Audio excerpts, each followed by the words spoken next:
14 April 1912 رات کے وقت نارتھ اٹلانٹک اوشن میں ایک برٹش شپ کو 10:55 پر ایک وائرلیس میسج ریسیو ہوتا ہے we are surrounded by ice and we can't move forward, جس کے جواب میں جہاز کا آپریٹر کہتا ہے کیپ کوائٹ، اور پھر 45 منٹ بعد وہ ہوا جو کسی کے وہم و گمان میں بھی نہیں تھا، ایک ایسا حادثہ جس نے سمندری سفر کی تاریخ ہمیشہ کے لیے بدل دی۔ یہ کہانی ہے وائٹ سٹار لائن کے ایک لگزوریس اور انسنکیبل جہاز RMS ٹائٹینک کی۔ ٹائٹینک کے باٹم پارٹ پر 16 واٹر ٹائٹ کمپارٹمنٹ موجود تھے، جن میں سے اگر 4 کمپارٹمنٹس پانی سے بھر بھی جائیں تب بھی یہ جہاز ڈوب نہیں سکتا تھا۔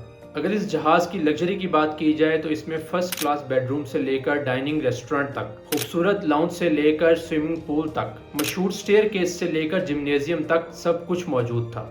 10 اپریل 1912 کو یہ جہاز ساؤتھ ہیمپٹن سے نیو یارک کی طرف اپنے پہلے سفر پہ روانہ ہوتا ہے۔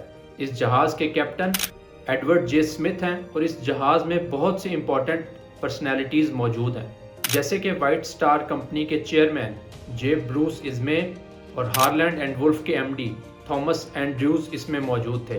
یاد رہے تھامس اینڈریوز وہ شخص ہے جس نے ٹائٹینک ڈیزائن کی تھی۔ وائرلیس آپریٹرز میں جیک فلپس اور ہیرولڈ برائڈ ہیں، جن کا کام پیسنجرز کے میسیجز شورز تک پہنچانا تھا۔ 14 اپریل کو ٹائٹینک آئس برگز والے ایریاز میں پہنچنا شروع ہو چکی تھی۔ رات 9:40 پر SS مسابا، جو کہ ایک کارگو شپ تھا، اس سے پہلی وارننگ آتی ہے کہ آگے آئس برگز موجود ہیں، بٹ یہ میسج کبھی بھی کمانڈ سینٹر تک پہنچتا ہی نہیں ہے کیونکہ آپریٹرز لوگوں کے پرسنل میسیجز ریلے کرنے میں بزی تھے۔ پھر 10:55 پر SS کیلیفورنین سے ایک اور وارننگ آتی ہے، بٹ وہ بھی کبھی کمانڈ سینٹر تک نہیں پہنچتی۔ شپ مسلسل آئس برگز کی طرف بڑھتا جا رہا ہے اور کیپٹن اور کریو سمیت کسی بھی پیسنجر کو اس بات کا بالکل بھی علم نہیں تھا۔ اس وقت شپ کے کراؤز نیسٹ میں 2 آفیسرز موجود تھے، فریڈرک فلیٹ اور ریجینالڈ لی، بٹ ان کے پاس بھی بائنوکولرز، کسی قسم کی کوئی دوربین موجود نہیں تھی۔ 11:40 پر ان دونوں آفیسرز کو ایک آئس برگ نظر آتا ہے اور وہ فوراً کمانڈ سینٹر کو انفارم کر دیتے ہیں۔ فرسٹ آفیسر ولیم شپ کو لیفٹ سائڈ پہ موو کرنے کا آرڈر دیتے ہیں، بٹ اب تک بہت دیر ہو چکی تھی۔ شپ سیدھا جا کر آئس برگ سے ٹکرا جاتا ہے اور اس کے بو میں کریک آ جاتا ہے۔ بو شپ کے اگلے پورشن کو کہتے ہیں۔ Captain Smith first officer William کو آرڈر دیتے ہیں کہ ڈسٹریس سگنل سینڈ کرنا شروع کرو تاکہ کوئی قریبی جہاز ہماری مدد کو آ سکے۔ ولیم مسلسل سگنل بھیجتا رہتا ہے پر کوئی جہاز قریب نہیں ہوتا جو رسپونڈ کر سکے۔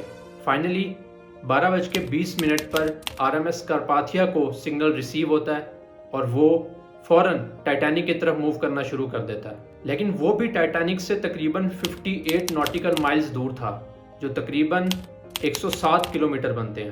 اسی دوران پیسنجرز کو لائف بوٹس میں بٹھا کر سمندر میں اتارنا شروع کر دیا جاتا ہے، جس میں پریفرنس عورتیں اور بچے ہوتے ہیں۔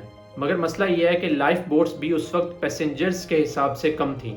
اس وقت ٹائٹینک میں صرف 20 لائف بوٹس تھیں جو اپنی کیپیسٹی میں 1178 لوگوں کو ریسکیو کر سکتی تھی، بٹ اس ٹائم ٹائٹینک میں ٹوٹل پیسنجرز 2200 سے بھی زیادہ تھے۔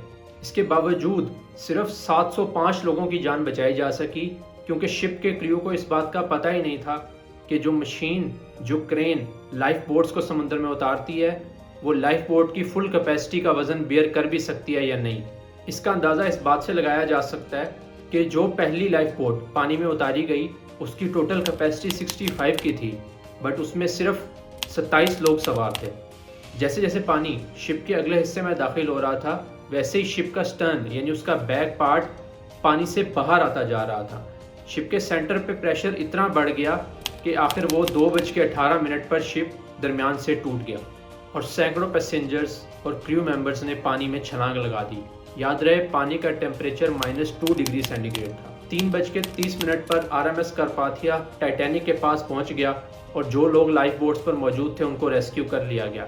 جن لوگوں نے پانی میں چھلانگ لگائی تھی ان میں سے بہت سے لوگوں کو نہیں بچایا جا سکا۔ کہا یہ جاتا ہے کہ جب first officer Williams distress signals بھیج رہے تھے اس وقت SS کیلیفورنین صرف 18 سے 30 کلومیٹر دور تھا، بٹ اپنے ریڈیوز بند ہونے کی وجہ سے ان تک یہ SOS سگنل پہنچ نہیں پایا اور وہ ٹائٹینک کی مدد کو نہیں آ سکے، اور اس طرح دنیا کی تاریخ کا ایک بدترین حادثہ پیش آیا، جس کے بعد میری ٹائم رولز میں ایسے ریفارمز کیے گئے جن کی وجہ سے وہ انڈسٹری آج تک سیفلی چل رہی ہے. So this is your boy Khurram signing of.